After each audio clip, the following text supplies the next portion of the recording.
ಇವತ್ ನನ್ ತಪ್ಪೇನೂ ಇಲ್ಲ ಅಂದ್ರೂ ನಮ್ಮ ಅಮ್ಮನ ಹತ್ರ ಬಾಯಿಗೆ ಬಂದಂಗ್ ಬೈಸ್ಕೊಂಡಿದ್ದಾಯ್ತು. ಬೆಳಗ್ಗೆ ಎದ್ದು ಕಣ್ಬಿಡೋ ಅಷ್ಟರಲ್ಲಿ ನಮ್ಮ ಅಮ್ಮನ ಸುಪ್ರಭಾತಗಳು ಸ್ಟಾರ್ಟ್ ಆಗಿತ್ತು. ಬೈಯೋದ್ ಬೈತಾ ಇದ್ರು, ಆದ್ರೆ ಯಾರಿಗ್ ಬೈತಾವ್ರೆ ಅಂತಾನೆ ಹೇಳಿಲ್ಲ. ಬೈಯೋರ್ ಯಾರಾದ್ರೂ ನಿನ್ಗೆ ಉಗಿತಾ ಇರೋದು ಅಂತ ಹೇಳ್ತಾರ? ಅವಾಗ್ಲೇ ಅರ್ಥ ಮಾಡ್ಕೋಬೇಕು ನನಗೆ ಉಗಿತಾ ಇರೋದು ಅಂತ.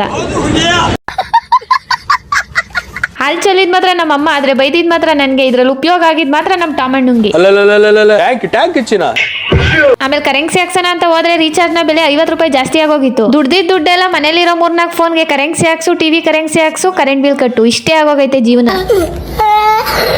ಹಾಗ ಅನ್ಕೊಂಡು ನಾನ್ ಕೂಡ ಈಗ ರೆಡಿಯಾಗಿ ನನ್ ಕಂದಮ್ಮನ್ ಜೊತೆ ನಾನ್ ಬಂದಿದ್ದೆ ಹಾಸ್ಪಿಟಲ್ಗೆ. ಜೊತೆಲಿರೋ ಫ್ರೆಂಡ್ಸ್ ಎಲ್ಲ ಟಾಟಾ ಬೈ ಬೈ ಹೇಳಿ ಅವ್ರಾಗ ಅವರೇ ಹೋಗ್ಬಿಡ್ತಾರೆ. ಆದ್ರೆ ಫೇಸ್ ಅಲ್ಲಿರೋ ಫ್ರೆಂಡ್ಸ್ ನ ಮಾತ್ರ ನಾವೇ ಕಳಿಸ್ಬೇಕು. ಈ ಕಾರಣಕ್ಕೆ 2 ಇಂಜೆಕ್ಷನ್ ತಗೊಂಡು ಮನೆಗೆ ಯಾವಾಗ ಹೋಗ್ತೀನಪ್ಪ ಅಂತ ಅನ್ಸ್ಬಿಟ್ಟಿತ್ತು. ಆದ್ರೂ ಕೂಡ ಮನೆಗೆ ಹೋಗ್ಲಿಲ್ಲ, ಪೋಸ್ಟ್ ಆಫೀಸ್ ಹತ್ರ ಬಂದೆ. ಈ ಪಾರ್ಸಲ್ ಅಂತೂ ತುಂಬಾ ಅರ್ಜೆಂಟ್ ಇತ್ತು ಅಂತ ಸ್ಪೀಡ್ ಪೋಸ್ಟ್ ಮಾಡಿ ನಾನು ಕೂಡ ನಮ್ಮ ಅಪ್ಪನ ಜೊತೆ ಮನೆ ಕಡೆಗೆ ಬಂದೆ. ಇಲ್ಲಿ ಬಂದ್ ನೋಡಿದ್ರೆ ನಮ್ ಟಾಮಣ್ಣ ಎಲ್ಗೋಗಿದ್ರಿ ಅಂತ ಕೇಳ್ತಿದ್ದ.